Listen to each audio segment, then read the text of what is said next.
Und jetzt wieder eine neue Folge vom Schnarchboot mit jede Menge Prominente, die nicht genannt werden wollen, weil sich ihre Psychiater bereits erschossen haben. Wir wünschen Ihnen bei der jetzigen Folge viel Spaß.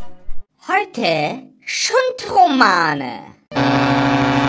Hallo Ramsi, kannst du mir sagen, wo Marvin steckt? Ich nicht wisse, wo tote Hugo stecke. Vielleicht habe scharfer Stundige mit den Passagiere von der Folterdeck. Du meinst, der betrügt mir? Quatsche, nichts normale Menschen gehen freiwillig an Rauchklaune ran. Wieso? Ich gehe an ihn ran. Ich sage auch normale Menschen. Und was bin ich?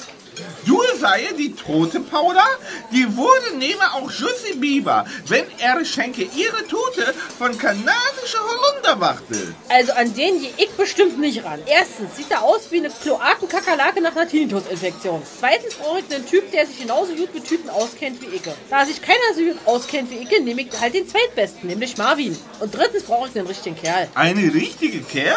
Genau. Schade, der einzige richtige Kerl sind vergeben. Wer soll das sein? Igel, Kuhnulle und meine Onkel Große, der berühmte Welle Stellerschriffe Enrico Maria Schmutzbesen. Schriftsteller? Er ist ein Schriftsteller.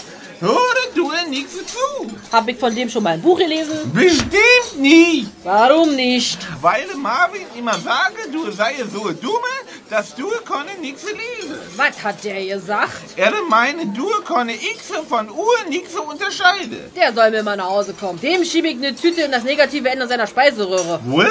In seinen Arsch. Ach so.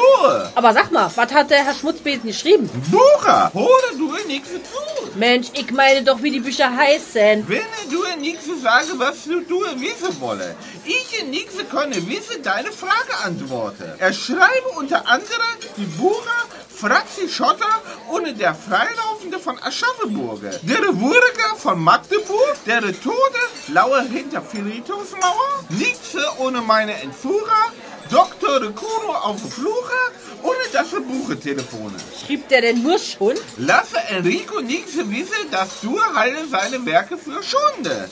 Sonst geht der ins Wasser. Da gehört er dann auch hin. Und seine Bücher auch.